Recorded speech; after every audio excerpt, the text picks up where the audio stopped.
आपल्या आयुष्यात ज्या ज्या गोष्टी घडतात त्या सर्व बाळू मामांच्या इच्छेने घडतात अशी पूर्ण खात्री झाली की मग सुख दुःख तुमच्या आयुष्यात उरणार नाहीत. ज्याची खरी अशी निष्ठा असते त्याचे तेज काही निराळेच असते. अशा माणसाला अचल समाधान लाभत असते. किंबहुना हेच साधुत्वाचे मुख्य लक्षण जाणावे, हे आपल्या अंगी यावे म्हणून साधनाची सर्व खटपट असते. आणि नेहमी प्रेमळ भक्तांनो, तुम्ही निस्वार्थ मनाने बाळू मामांची भक्ती करा, निस्वार्थ मनाने त्यांचे नाम घ्या आणि आजचा गोड आणि प्रेरणादायी संदेश तुमच्याकडे जितकाही किमतीचा वेळ असेल तितका वेळ देऊन मात्र तुम्ही हा संदेश नक्कीच ऐका आणि आत्ताच कमेंटमध्ये टाईप करा, हे गुरुमाऊली, आम्ही तुमचं बाळ आहो आणि तुम्ही आमचा पाठीराखा आहात, असं कमेंट बॉक्समध्ये नक्कीच टाईप करा. नक्कीच भाग्यवंत ठराल. ज्याचे समाधान खरं तर भगवंतांवर अवलंबून आहे, त्याचे समाधान कोणत्याही परिस्थितीमध्ये टिकेल. नाम घेताना ते पवित्र वाटले पाहिजे. प्रत्येक वेळी नाम घेताना ते जिवंत आणि नक्कीच नवे वाटले पाहिजे. त्यासाठी होऊन गेलेल्या प्रिय अप्रिय घटनांचे चिंतन करणे आणि भविष्याची कल्पना करणे हे सोडलेच पाहिजे. नामस्मरणाची संकट घडण्यासाठी नक्कीच त्याला प्रत्येक वेळी मामांचे भक्तीचा अर्थ देखील समजला पाहिजे. म्हणजे लक्षात घ्या, ज्याला भगवंतांची लीला समजली तो नेहमी भगवंतांच्या नामात राहतो. ही गोष्ट मात्र अगदी खरे. दिसतो प्रकाश ज्याच्या आत नक्कीच वात त्याचीच मंद आहे. जाळ्या तिमिराच्या आत मात्र सावलीच अंध आहे. नक्कीच मित्रांनो, प्रत्येकाला लक्षात ठेवायचं आहे, आपल्याला ज्या ठिकाणी अंधार दिसतो त्या ठिकाणी जायचंच. आपण जर सोडून दिलं तर खरोखर आपण त्यापुढे कधी जाणार नाही. म्हणजे जेव्हा ही नक्कीच धुका पडत असतो तेव्हा त्या धुक्यामध्ये पुढे पाहिलं तर काहीच दिसत नसते. पण खरोखर आपण एक एक जरी पावले थोड्या थोड्या वेळाने का होईना, नक्कीच दमाने जरी का होईना, आपला वेग कम करून जरी आपण त्या धुक्यामध्ये आपले पावले जरी आपण टाकलो तर खरोखर आपण पुढे जात असतो. याच पद्धतीने आपण प्रत्येकाला आयुष्यात नेहमी पुढे जाण्याचा प्रयत्न करायचा आहे. हेच आपल्यासाठी सर्वात चांगली आणि सर्वात उत्तम गोष्ट नक्कीच आहे. नक्कीच मित्रांनो, आजचा गोड आणि प्रेरणादायी संदेश जितकाही तुमच्याकडे किमतीचा वेळ असेल तितका मात्र नक्कीच तुम्ही वेळ देऊन हा संदेश ऐका. फायदा नेहमी गरीब स्वभावाचा घेतला जातो. तुम्ही भिडस्त आहात ना, हेच समोरचा माणूस हेरत असतो. नक्की बोडक्यावर बसून तुम्ही पे न पे वसूल करण्यापैकी नव्हते याची खात्री पटल्यावरच तुमच्याशी व्यवहार केला जातो. अशा माणसांकडे तुमच्यापेक्षा मोठ्यांदा गळा का नक्की काढण्याचं सामर्थ्य आणि तुमच्यापेक्षा मोठ्या अडचणींची यादी असते. हे सर्वात आधी तुम्ही लक्षात ठेवा. पडत्या काळात शांतपणे मार्गक्रम केलं तर पुन्हा यश पाहायला मिळण्याची शक्यता असते. पश्चाताप करणे, नशिबाला दोष देणे, याच्या त्याच्या डोक्यावर नक्की पूर्णपणे पराजयाचं खापर फोडणं, हे झालं तर समजायचं आपली इच्छाशक्ती नक्की कचक द्यायची आहे आणि विषय सोडून द्यायचा. हे आपण प्रत्येकाला सर्वात आधी नक्कीच लक्षात ठेवायचे. नक्कीच मित्रांनो, जर तुम्ही प्रत्येकाळी भगवंतांच्या नामात असाल तर खरोखर तुमच्यासाठी चांगली गोष्ट आहे. वळून कोणी पाहिलं नाही म्हणून माळावरच्या चाफ्यांचं अडलं नाही. शेवटी पानांनीही साथ सोडली पण पट्ट्यानं भरणं कधी सोडलेलं नाही. याच पद्धतीने कोणी साथ देऊ अगर न देऊ पण तुम्ही तुमच्या ध्येयाच्या तुमच्या स्वप्नाच्या रस्त्यावरती नेहमी चालत राहा. नक्कीच भगवंतांचे नाम घेत चला, जेणेकरून भगवंत प्रत्येक स्थितीमध्ये प्रत्येक परिस्थितीमध्ये नक्कीच तुमच्या सोबत असतील. सुख माणसाच्या अहंकाराची तर दुःख माणसाच्या धैर्याची परीक्षा घेते.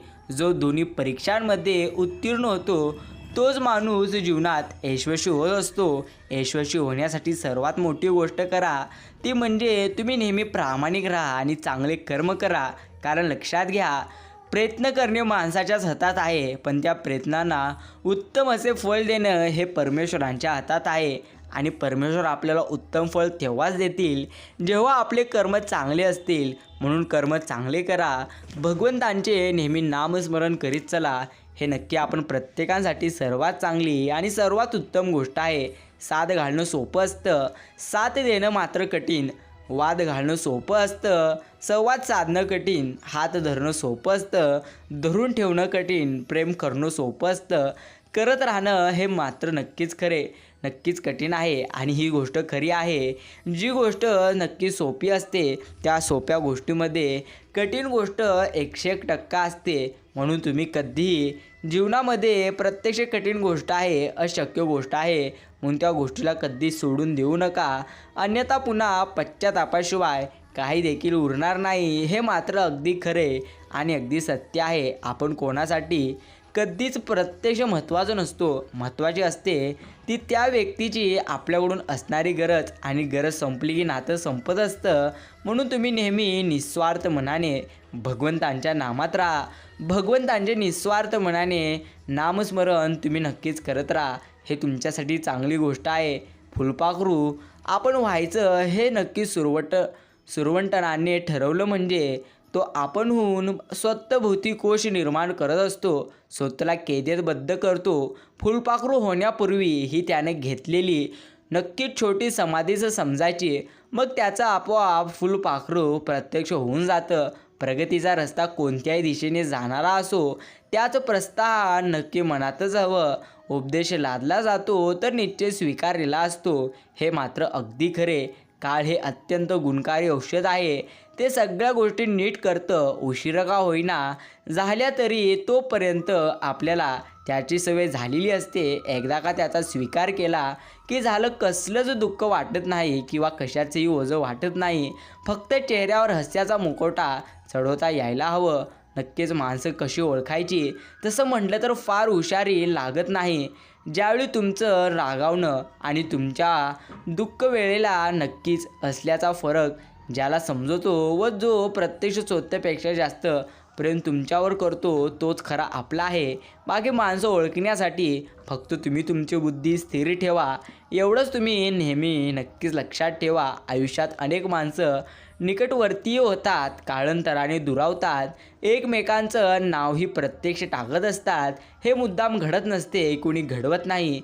हे घडतं त्याला कारण एकच, तुमच्यातल्या विश्वासाचं नक्की श्रद्धेत रूपांतर होत नसतं.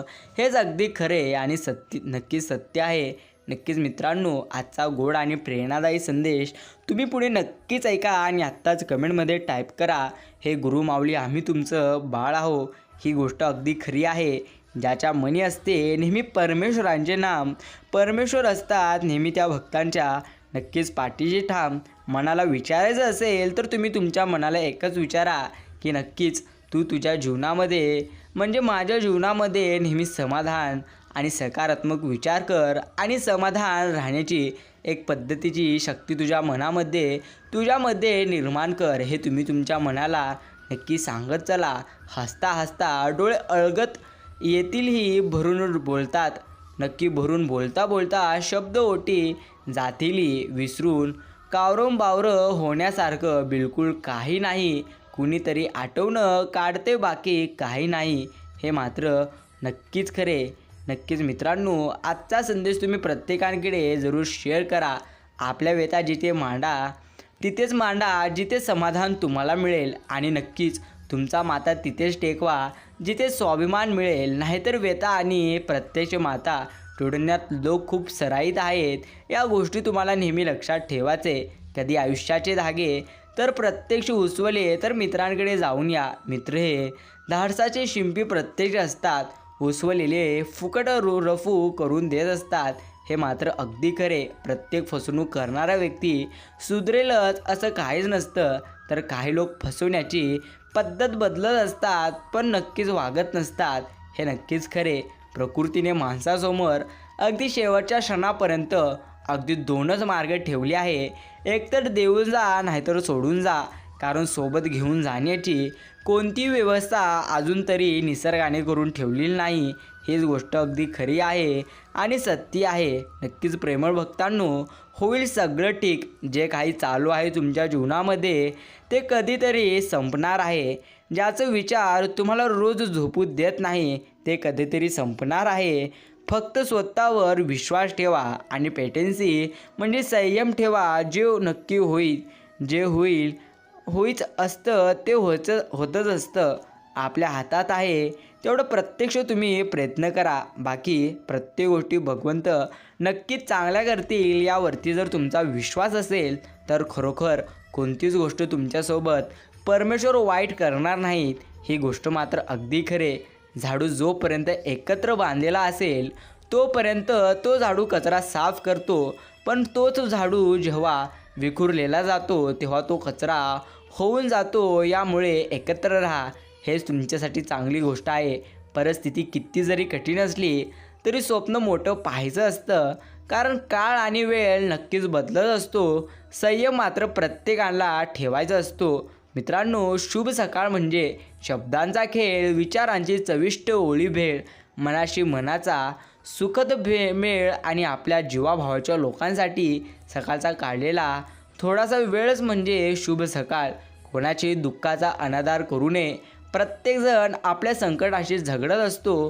काहींना आपल्या वेदना लपवता येतात तर काहींना आपल्या वेदना लपवता येत नसतात. या दोनच गोष्टीचा जास्त फरक असतो, हे मात्र नक्कीच खरे. जन्माच्या वेळी वाटल्या जाणाऱ्या मिठाईपासून सुरू झालेला हा आपण प्रत्येकाचा जीवनाचा खेळ श्राद्धाच्या वेळी केलेल्या खेरीवर येऊन थांबतो.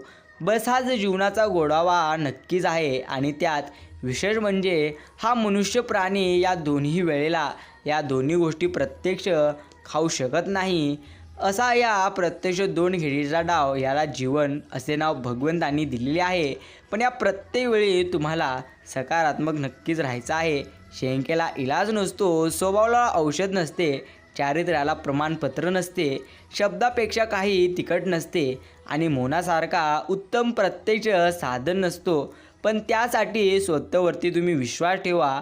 मग एक दिवस असा येईल की घड्याळ दुसऱ्याचे असेल पण वेळ नक्कीच तुमची असेल. फक्त संयम मात्र नक्कीच तुम्ही ठेवा. मित्रांनो, आजचा गोड आणि प्रेरणादायी संदेश ऐकण्यासाठी जर तुम्ही तुमचा पूर्णत्व वेळ दिलेला असेल तर नक्कीच धन्यवाद. मोटारीतून जाऊन पंढरपूरच्या विठोबांचं दर्शन घेणं कधीही शक्य आहे, पण आषाढी एकादशीच्या निमित्तानं जेव्हा लाखो वारकरी उरीपोटी धावत पंढरपूरला जातात, भक्तिभावाने एकमेकांना गळामिठी घालतात, तेव्हा त्यांच्या डोळ्यामध्ये होणारं विठ्ठलांचं दर्शन हे निव्वळ अलौकिक आहे. हे नक्कीच आपण प्रत्येकाला समजले पाहिजे. आकाशात भगवंत आहे का? कोणी मला विचारलं तर मी म्हणेल मला माहिती नाही. मी एकच सांगेल, आकाशात सूर्य आहे, चंद्र आहे आणि लताच नक्कीच मित्रांनो लताचा स्वर आहे. दिवस नाही, रात्र नाही, असा कोणताही क्षण नाही की नक्कीच प्रत्येक वेळी जर भगवंतांची तुम्हाला प्राप्ती करायचीच असेल तर खरोखर भगवंत फक्त मूर्तीत नसून भगवंत प्रत्येक माणसामध्ये आहे. आणि सर्वात मोठी गोष्ट, नक्कीच तुमच्या वाईट वेळेमध्ये जो सर्वात आधी तुमच्यासाठी धावून येईल तोच तुमच्यासाठी भगवंत आहे. कारण भगवंत सांगतो, माझ्या प्रेमळ भक्ता घाबरू नको, चिंता करू नको, मी चराचरात व्यापून आहे. मीच नक्कीच वारा आहे, मीच पाणी आहे, प्रत्येक गोष्टीत मी आहे. फक्त तू निस्वार्थ मनाने माझी भक्ती कर, निस्वार्थ मनाने माझी सेवा कर, बाकी कर्म चांगले कर, आम्ही नेहमी तुझ्या सोबत आहो. या प्रत्येक गोष्टी आपण प्रत्येकाला लक्षात ठेवायचे. जुनी लोक भावनिक होती तेव्हा नाती जपत होती, नंतर लोक मात्र प्रॅक्टिकल झाली, नात्याचा फायदा उचलू लागली. आणि आता सध्याच्या युगामध्ये लोक प्रोफेशनल झालेली आहेत. फायदा असेल तरच नाती बनू लागली आहेत. हे नक्कीच काळावर डिपेंड आहे. काळ प्रत्येक वेळी बदलत असतो. पूल आणि भिंत दोन्ही बनवायला एकसारखं साहित्य लागतं, पण पूल लोकांना जोडायचं काम करतो आणि भिंत वेगळं करायचं काम करते. ही गोष्ट मात्र अगदी खरी आहे आणि सत्य आहे. माणूस जेवढा आजाराने थकत नसतो त्यापेक्षा जास्त माणूस त्याच्या विचाराने थकतो. म्हणून हसत राहा, विचार सोडा. नक्कीच तुम्ही जेव्हा आनंदी असाल तेव्हाच तुमचे जीवन आनंदी होऊन जाईल. या गोष्टीचा नेहमी तुम्ही सकारात्मक पद्धतीने विचार करा. हेच तुमच्यासाठी सर्वात चांगली आणि सर्वात उत्तम गोष्ट नक्कीच आहे. मित्रांनो, आजचा गोड आणि प्रेरणादायी संदेश ऐकण्यासाठी जर तुम्ही तुमचा पूर्ण वेळ दिलेला असेल तर धन्यवाद. भगवंत सांगतो, माझ्या प्रेमळ भक्ता घाबरू नको आणि काळजी करू नको, प्रत्येक गोष्टी चांगल्या घडून जातील. फक्त विश्वास ठेव तू तुझ्यावर आणि नक्कीच आमच्यावर. बाकी प्रत्येक गोष्टी आम्ही नक्कीच तुझ्या जीवनात 101% चांगल्या करू. तुमच्या अश्रूंची नोंद कोणीच घेत नसते, तुमच्या दुःखांची नोंद कोणीच घेत नाही, नक्कीच तुमच्या वेदनांची नोंद कोणी घेत नाही, पण तुमच्या चुकीची नोंद मात्र प्रत्येकजण घेत असतात. हे अगदी सत्य आहे. नक्कीच मित्रांनो, त्यामुळे कधीच कोणाला सुख दुःख सांगायचंच असेल तर तुम्ही त्याला सांगा जो तुमच्यावर सर्वात जास्त विश्वास ठेवतो. हे नक्कीच तुमच्यासाठी चांगली गोष्ट आणि सर्वात उत्तम गोष्ट आहे. एकमेकांबद्दल अपेक्षाच ठेवली आणि ती दुसऱ्याकडून पूर्ण झाली नाही तर ती खूप त्रास होते. त्यापेक्षा कोणाकडून अपेक्षा न करता तुम्ही स्वतःवरून नक्की स्वतःपासून जास्त अपेक्षा ठेवा. हेच तुमच्यासाठी चांगली गोष्ट आणि सर्वात उत्तम गोष्ट आहे. ज्याच्या मनी असेल भगवंतांचे नाम, भगवंत असतील त्याच्या पाठीशी ठाम. म्हणून नेहमी मामांचे नाम घ्या, ते म्हणजे अगदी निस्वार्थ मनाने घ्या आणि नेहमी निस्वार्थ मनाने भक्ती करा. नक्कीच तुमच्यासाठी चांगली गोष्ट आहे. हा संदेश पूर्ण ऐकल्याबद्दल धन्यवाद. नक्कीच भेटूया पुढील एका गोड आणि प्रेरणादायी संदेशाद्वारे. नक्कीच विश्वास ठेव भक्ता, आम्ही नेहमी तुझ्या सोबत आहो. नेहमी आम्ही तुमच्या नक्कीच पाठीशी आहो. फक्त निस्वार्थ मनाने मात्र तुम्हाला आमची भक्ती नक्कीच करायचं आहे, एवढं नक्कीच तुम्ही लक्षात घ्या.